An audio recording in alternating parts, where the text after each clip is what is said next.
Hey everyone, happy Black History Month. Thanks so much for joining us for another episode of Advocacy Hour. I am Malynda, joined by my co host Rebecca. Rebecca, how are you? Doing well. So happy to be here with you again, Ye- as We're hanging always. out. Yes, as always, as always. So, because it is Black History Month, I want to talk specifically about civil rights advocacy. And it's interesting to be talking about civil rights in 2026 because I didn't think we would have to talk about civil rights in Right. 2026.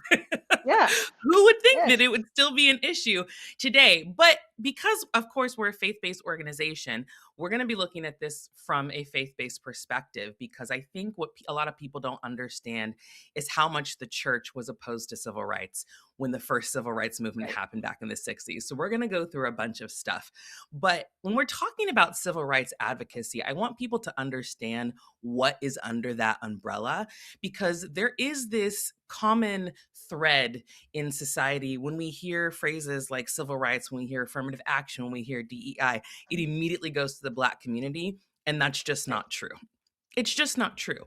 Civil rights includes voting rights. It includes police accountability. It includes housing justice, food justice, economic inequality. I mean, yes, anti Blackness and racism are part of that, but it also includes discrimination against women. It includes LGBTQ inclusion. Immigration justice falls under civil rights. Like, these are all things that fall under that umbrella and that are very, very important and have to be given equal attention in order for us to move forward. But of course, look at where we are now, right? Here we are. Yes. So And when at a you time when heard things are being dismantled. Like when you were when listing all of yes, that off, I thought absolutely. the Department of Education, that was also a piece of civil rights that, 100%, so, and we're 100%, watching these 100%. things being, yeah, torn apart right in It's front of so our faces. it's so unfortunate, and I think that, of course, there's a very protected class in this country that don't think that any of these things are still an issue because they haven't affected them personally. Right. And when we are looking at it, like I said, from a faith based perspective, I want to go back to how the church has responded to civil rights advocacy in the past. So, I'm just going from my experience. I grew up in the Black church in Santa Barbara, which is a very aggressively white town. But St. Paul AME was one of the only historical Black churches. And I remember politicians coming to our church talking about the things that they were going to do for our community. Now, of course, little 10-year-old Malynda didn't really understand what that meant, but like I have my picture with Maxine Waters and I thought it was the coolest thing ever, right? But now, being involved in all of this activism and advocacy, I realize one, how important the Black vote is. One, it has to be that important. Otherwise, they wouldn't be trying to take it away from us, right? But also how much civil rights and justice started in the church, specifically in the Black church, because it affected our community the most, right? I mean, the Right. Black church specifically, that's where it was the birthplace for a lot of organizing. I mean, MLK preached in the church mainly, to Right. galvanize people and get them involved in politics because it affected the policies that they were trying to push in terms of civil rights advocacy affects the Black community and so many other communities, but I would say the Black community the most, right? But in my experience, the Black church has always been this kind of political education center for people because that was the sorts of community, that was where people came to speak to us, that was where we had our family. It was really when we learned about a lot of the things because we weren't necessarily hearing them from mainstream media in this way. But you growing up Right. in a white evangelical church, what did like civil rights or justice talk or conversations around those types of things look like for you? Yeah, that's not at all like what you described. Like I'm sitting here thinking, wow, it would have been so awesome if I had gotten to hear the people that you got to hear speak. I basically was told that civil rights was a done deal. Like Mm, there isn't a problem anymore. We don't see color, that whole phrase. Growing up hearing that, I grew up in an evangelical church. What is fascinating about this is I did grow up in a Catholic church until I was 11. And right. honestly, don't remember a whole lot of conversation regarding race prior to going into the evangelical church. So that's an Mm, interesting thing, I think. Second, I grew up with a dad who listened to Rush Limbaugh and was very involved in like politics to the extent that, he knew who the candidates were, and we lived in Iowa at the time. And so Iowa was significant for presidential nominations. And I remember seeing Alan Keyes speak when I was probably in seventh grade, so whatever year that was. And he was a Black candidate running as a Republican and supported Mm, by, there were evangelicals supporting him. So I was like, this is so cool. I remember having that thought. This Black candidate, and this is awesome. My dad is going to speak him. Well, hear him speak. Now, as I've gotten older, I have found out more about that particular candidate. I'm like, oh boy, no, this was not the same thing as like hearing an activist, you know, doing the work for civil rights. This was actually completely the opposite in understanding. Like yeah, I had a complete miseducation in that way. A lot of things weren't shared. And now I'm in a class in seminary, and we're talking about social change, and we're studying like Martin Luther King, and we're studying Malcolm X, and we're studying all these topics that it's just sad because I never knew these things. And there were yeah, significant historical events that I had no idea happened yeah, because it was not important for the church I grew up in or the people I was around to make sure that I knew those things. In fact, yeah, they probably were trying to pretend like it never happened. Like, I was watching a reel today about the erasure of Black history and how yeah, important it is that we do keep that alive. And so I think for me, it was a lot of like just unawareness, a total lack of awareness about the reality of the world growing up yeah, in an evangelical yeah. church. Small digression. It's interesting you talking about people talking about the erasure of Black history because there's so much white guilt surrounding Black history as a whole because they think that Black history is all about slavery and all about Jim Crow. And it's like, that's actually your history. That's why you're wanting to erase it. Our history is what we innovated in a time of oppression. Our history is how we built up our own cities and our own internal infrastructure. White history is how you came and burned those things down.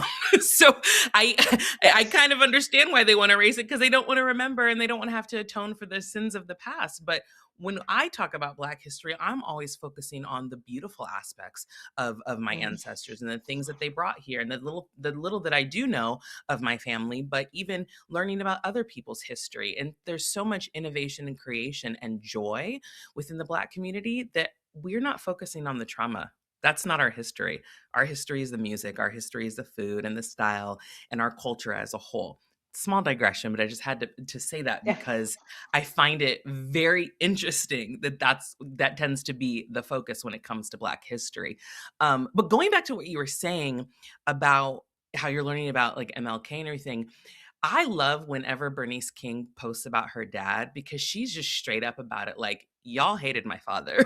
Like, Right. please stop quoting him, right? I mean, there was a poll, I think in the 1960s, that like majority of white evangelicals thought that he was a troublemaker. Sound familiar? Um, they didn't agree with anything that he was doing. They viewed him as Right. divisive. That's one of their favorite words. They said he was anti-Christian. Communist, another one of their favorite words. So it's really interesting to see that that hasn't changed. I wouldn't even say interesting. It's actually Yeah. frustrating. It's very frustrating that it hasn't even changed. Well, and it's so frustrating, especially considering, we just had the holiday where people are posting quotes by MLK and all of that. And as I've gotten older and learned more and gotten educated and spent time in conversation, and the more I'm like, why people don't know what they're posting if they Sure. really don't understand the real history and how he was looked at as a troublemaker and he was Yeah. arrested many times and it's the nice thing to say that I grew up hearing the I have a dream speech and all of that. There's so much more than that. And we Yeah. hear that and we think, that's so nice. That sounds so nice. Yes, but do you understand what he was saying? Right. And Right. I don't think most people, from my perspective, growing up in it from the white evangelical church, have any idea. Right. And it's because it's easier not to, right? Because if you actually Yeah. got to the heart of what he was saying, they would realize that he was opposed to everything that they stood for then and stand for now.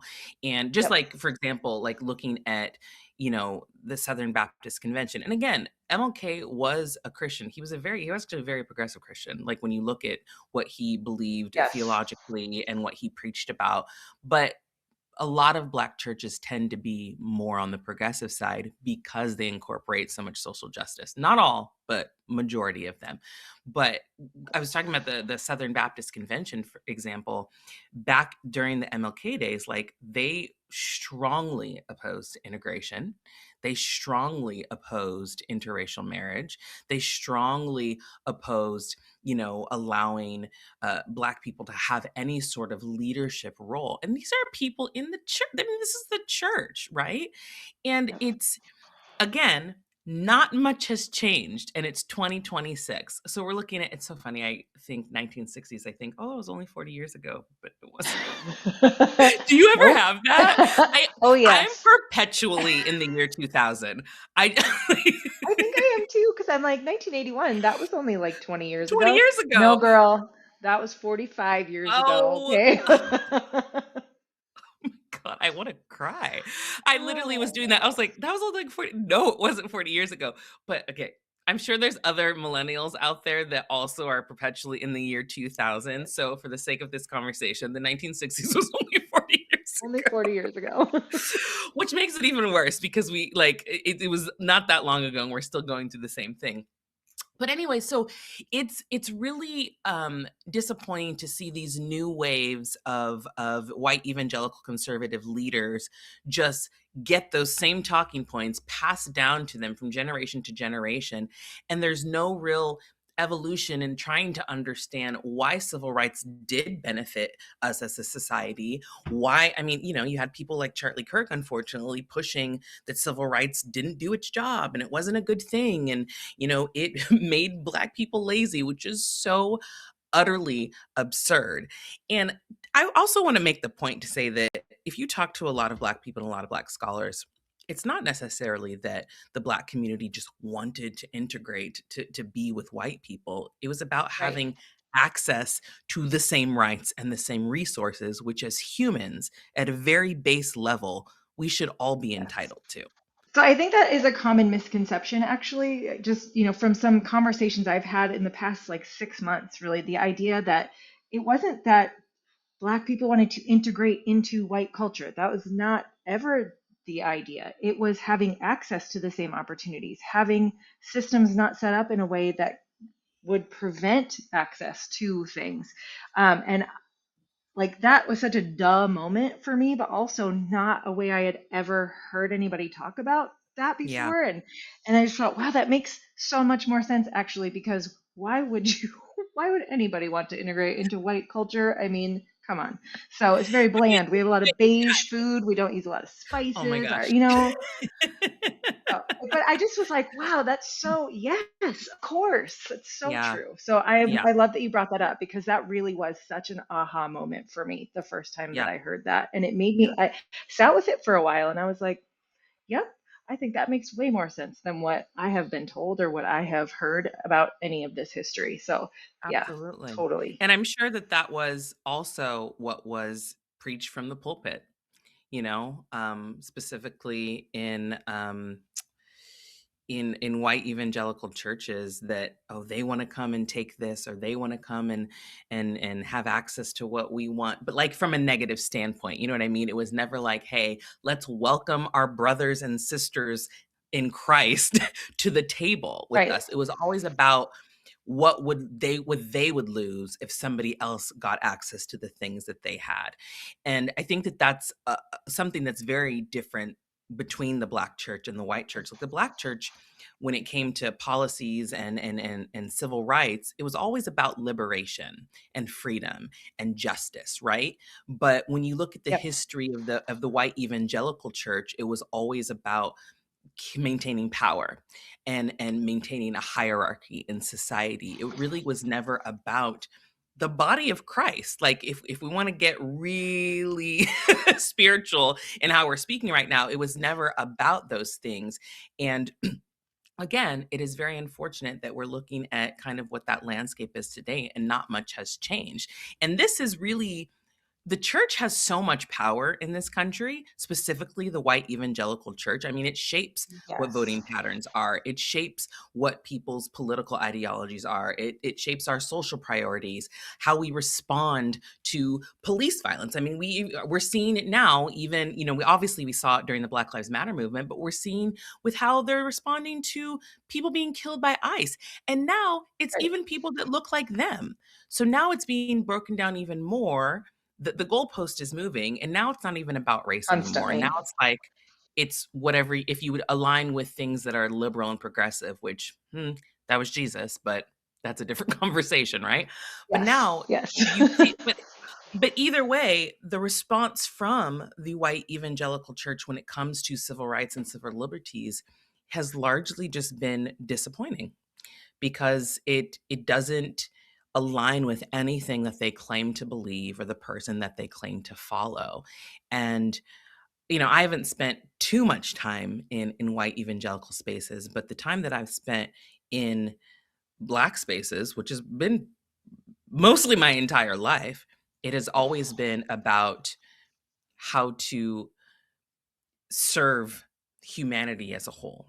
Again, this is just my experience. I'm sure there are people that have probably had a different experience in the black church, but from me, I have always learned about justice and advocacy and showing up from your neighbor from my church upbringing. And I'm very grateful for that. And I know that's not the same for people, but And when you talk about justice, we didn't talk about justice as far as social justice. And again, we could say not all churches, of course, not all churches, but I think part of it, as you were talking, it made me think this is kind of an issue with, the harm of the church in general is like not listening to people's experience and deciding yeah. that the dogmatic theology of Mm, a set of, statement of faith, which in the white evangelical church is largely in support of my personal salvation so that I can go to heaven, not in support of social justice and community and loving people and that whole, love God and then love your neighbor piece. Um, I think there's a lot of, if we can't believe people's experiences and understand that this serious piece of justice is missing, and it's like absolutely, they've decided they are not going to even enter that conversation. I don't know where we go from here, yeah. but it Yeah. is so important to understand the history. I'm so glad we're talking about this because even when you look at how the religious right rose up, a lot of it was in response to the civil rights movement and what happened at that time. And all of these things have grown from that. So even Yeah. talking about Billy Graham, and maybe integrating some events, but for the most part, those were largely white evangelical events that Yes. really Yeah. all he wanted was to kind of do what Erica Kirk is talking about lately, like let's make heaven really populated. That was Mm, kind of the same thing he was trying to do. And it was yeah. mostly for white people. Of course, because they're the only ones going to heaven. Yes.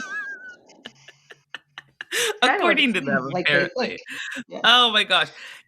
Can we riff off of the make heaven crowded for just a second? Oh my gosh. Yes, let's do it. I'm totally digressing. I know. We'll get back to civil rights in a second.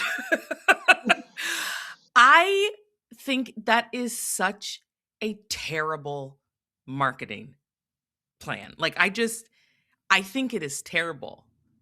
And I don't understand.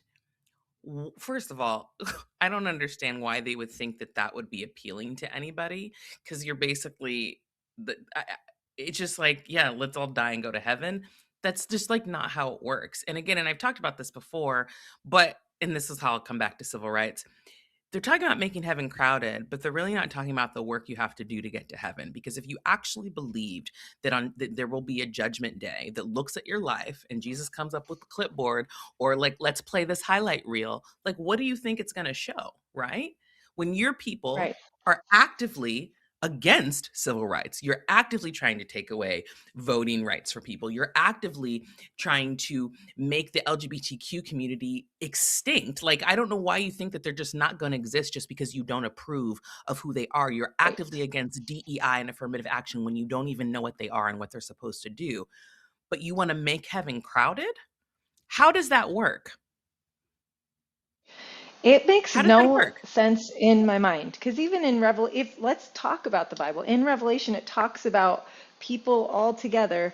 with different languages and all, like, it's not all the same people with one language. And that was kind of Right. the point. It's like, Yeah. it is for every, like, this, this thing that, this kingdom of God is for everyone. Yeah. It was It's the never beauty of about, diversity. It's laid out right there. Yeah. yeah, Yeah. yeah. I I keep wanna thinking I make wanna heaven crowded again, and that just isn't really an acronym that would make any sense, but that's what keeps coming to my mind. it isn't. But don't let them hear you because they might take that. But Oh my in gosh. talking about civil rights advocacy, oh my gosh, we're gonna be laughing about this off camera. Um, but in talking about civil rights, I do want to read some of the things that this administration has rolled back in the last year. Which, when I was doing research to prep for this episode, I was like, oh wow, they really don't want anybody to be protected except white men who are apparently in the Epstein files. But again, that's also another conversation. But just listen to some of these Yes. things that they have rolled back. So they removed non discrimination protections, rescinds federal protections for LGBTQ individuals across housing, healthcare, and education. So that's gone. They have the transgender military ban. They changed the marriage definition, reproductive health care. So they have restricted access, obviously, to abortions and enforced bans on fertility services like IVF. Passport markers, it blocks transgender and non binary people from selecting passport markers that align with their gender identity. They've eliminated all DEI programs, Title X rollbacks, and rescinds Title X guidance protecting transgender students and weakens the protections against sex based discrimination. The Disparate Act impact limitation, which attacks the legal concept of disparate impact, which was used to stop practices that have discriminatory effects, even if not intentionally discriminatory. These are the loophole, like, kings. Okay, they always find the Yes. loophole somehow. Yep. um, they've moved to challenge or end birthright citizenship. They have obviously the mass detention and deportation for immigrants. They've taken away temporary protection statuses. They cut overtime pay eligibility for millions of workers. They've changed worker classifications. They've changed the rules for federal grants, like what is considered a type of career or vocation that you can get a scholarship for. So that affects people in different socioeconomic backgrounds. They have threatened to change the IRS rules for nonprofit organizations that are involved in political activity that oppose the administration.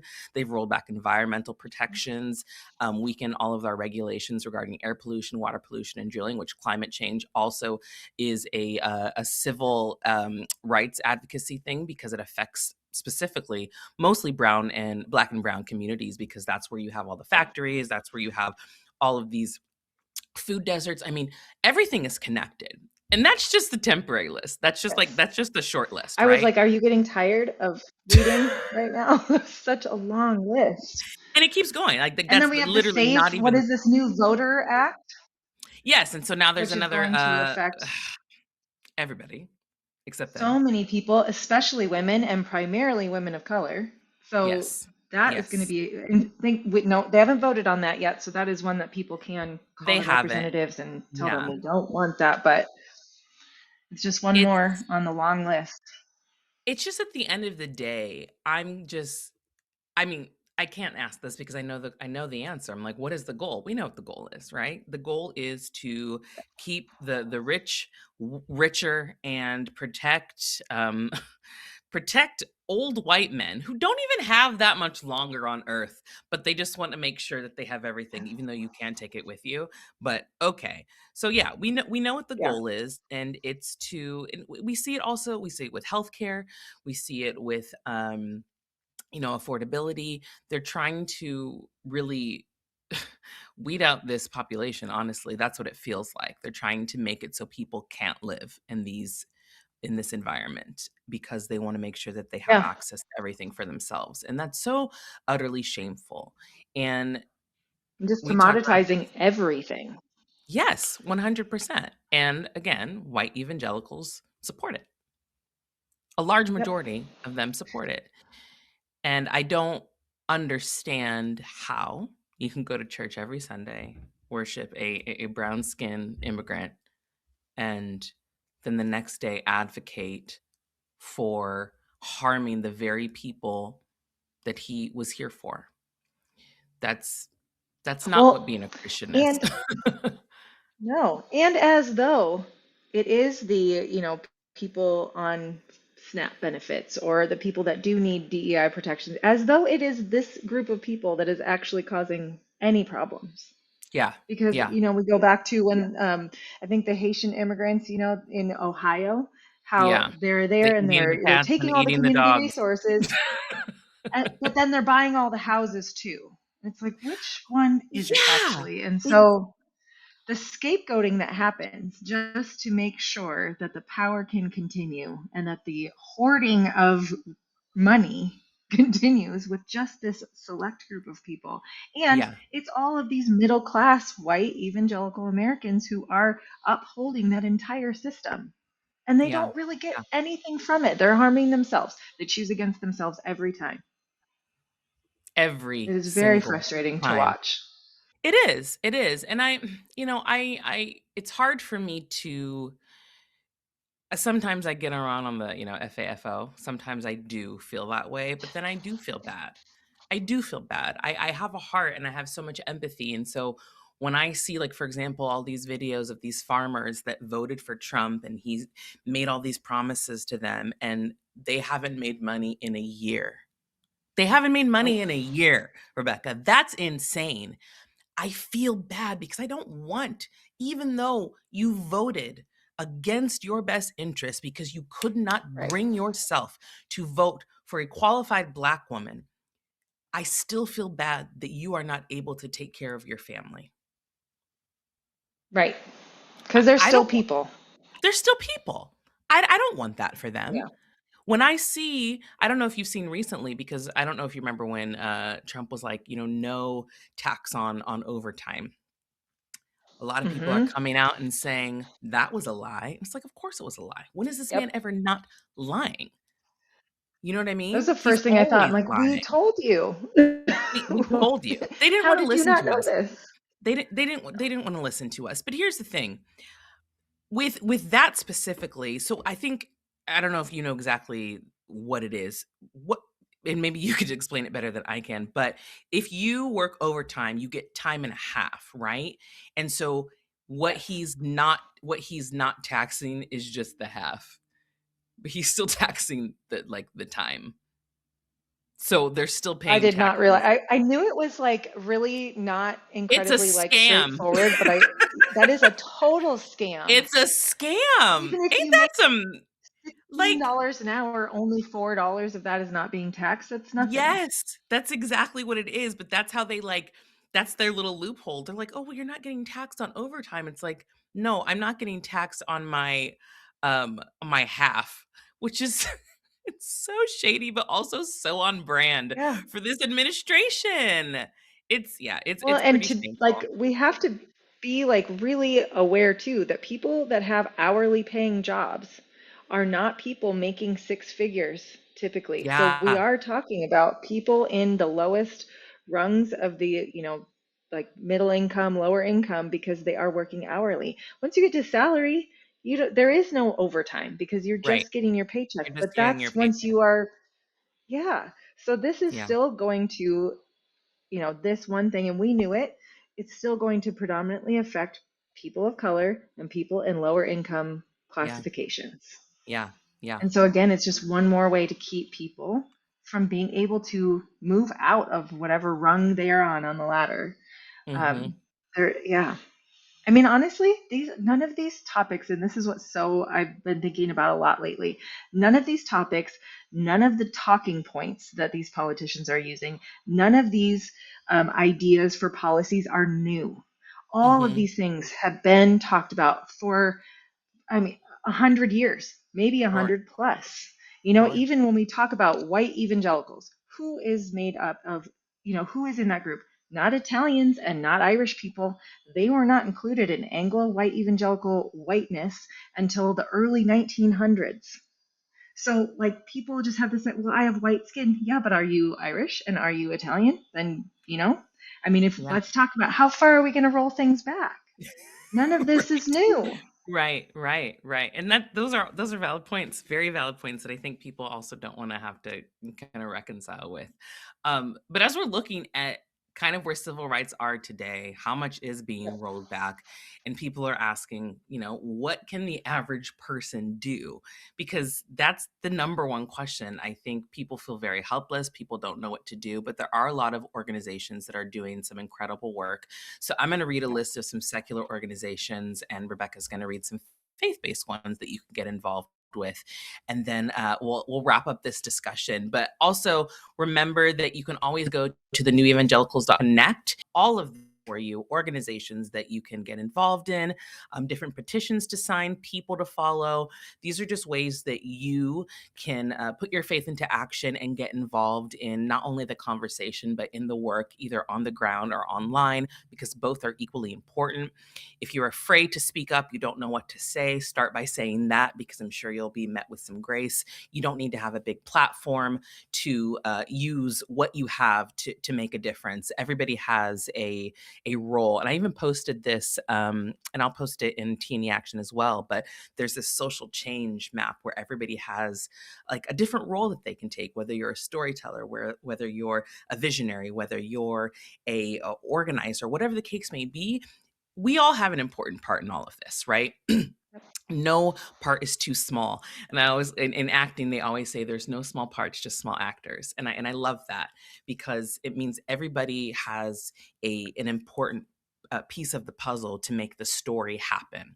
You take one character out of a story and the whole thing could fall apart. Even if it's just a one-liner, it doesn't matter. Everybody has an important part. So when it comes to civil rights advocacy, when it comes to standing up for your neighbor, whatever you can do, that's what you're meant to do. Okay, now my sermon's over. All Preach. right, so here are some of the really great organizations that are doing some incredible work on the ground, online. You can volunteer with them. Color of Change. I've worked with this organization. They are great. They are a digital-based racial justice organization that is focusing on economic justice, policing, culture, and accountability.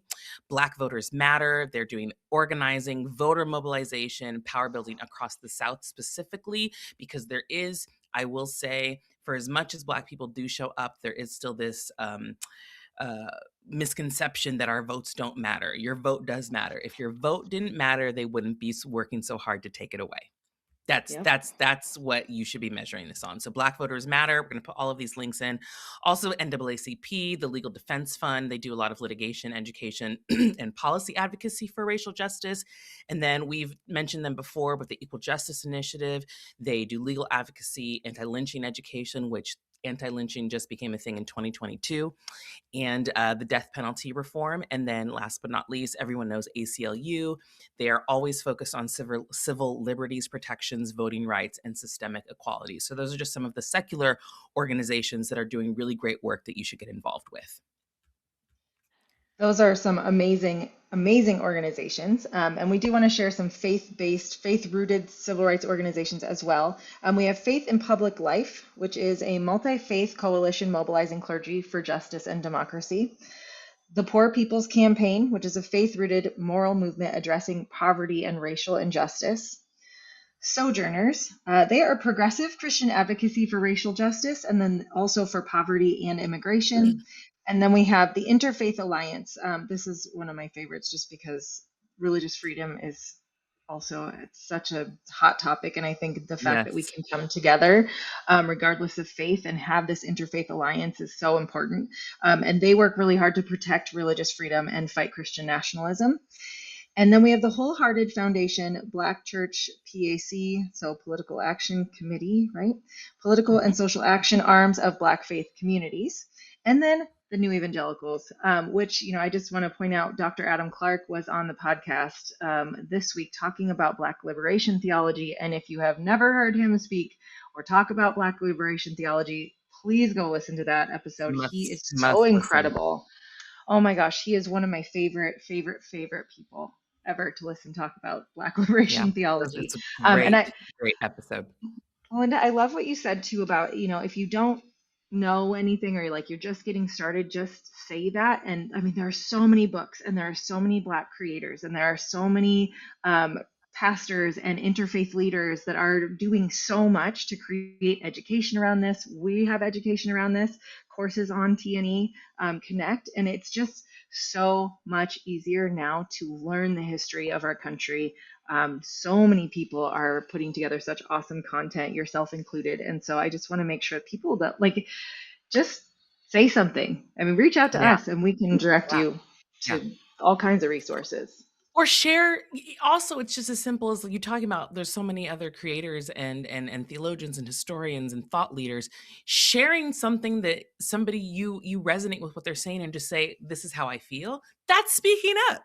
That's Yep. speaking out, and so at least people know where you stand, because I think this day and age, so many people are taking, obviously, and it's not unwarranted to think that silence is complicity, right? Like, people don't say anything, like, how are you not saying anything?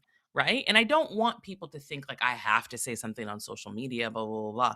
But it is Yeah. that easy to just share what somebody else has said and say, this is how I feel. In case anyone was wondering, I am going to go back to cooking, or I'm going to go back to doing makeup, but I just want you to know that this is where I stand so that there's no confusion. I think it's a really simple step like that, because civil rights affects Totally agree. everybody. It affects Yep. everybody. And I mean, look, we're a year into this mess, and I have no idea. Nobody has any idea what's going to happen. I mean, I don't even know how this man is still sitting in the White House after everything that has come out recently, right? Yeah. But he's going to Yeah. work with his minions, with his terrible administration, to continue rolling back protections for the most vulnerable people in this country. So we have to get all hands on deck to fight this administration. And it is more than just winning an election, right? Yes, we have to win the midterms, even though Democrats are getting on Yes. my last and final nerve. But we have to win this election.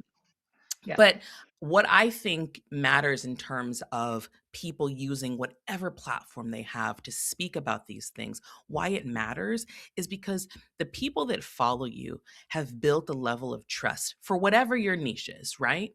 And so they look to you for something. And if they're wondering, as if I'm wondering, as a Black woman watching somebody do makeup, do you believe that I deserve these rights? Because I'm Yeah. supporting your makeup videos, but do you support me existing in this skin? And I think that that's so important, because you don't get to benefit from people following you, from people monetizing your work while actively voting against and being against their existence in this country. So that's why sharing anything to show that you support or what you believe in is so important. It's so important because I think it is so deeply unfair that people get to receive something but that they don't give back in any way. Second Yep. sermon. But that's just Love it. that's just how I feel. I love it. And I think it's important too, like what you said, it's as simple as sharing something. My mom is about to be 70 years old and she's just now like, I should probably share stuff. You met my mom. Oh, bless. You know, Yeah, so this sweet. little, and she's like, I share, look at my post. Is it okay? And I'm just like, this is awesome. This is Yeah. awesome. It's like Yeah. one little step, and there might be people who don't like it, but she's like, you know what? I can't be silent. I can't Yeah. have anybody wondering, because that's the thing. Don't let people wonder where you stand. Yeah. Yeah. Yeah. And if you're afraid of sharing where you stand, there's a reason for that. Probably should look Mm, into that.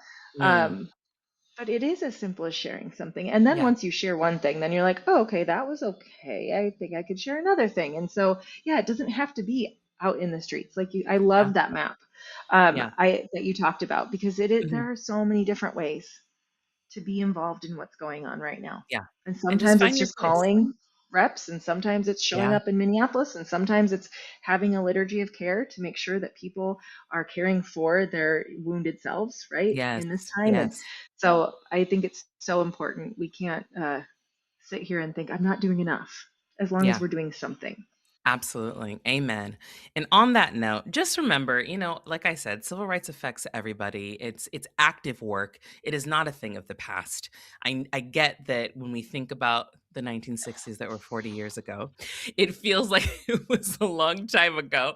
But look, we're actively fighting these things. And specifically for faith-based communities, justice is a spiritual discipline.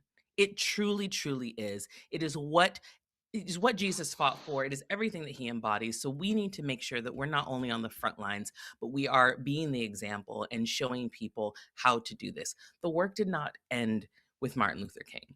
It did not end with him. And if anything, it began with him, right? And so we need to continue that. If you're listening to this, if you are part of TNE, we thank you. We know that you're in this fight with us. Keep doing what you're doing. Make sure you like, comment, subscribe, and just keep putting your faith into action because that's what we're going to keep doing. So thanks for listening. And Rebecca and I will see you soon. Bye bye. Bye.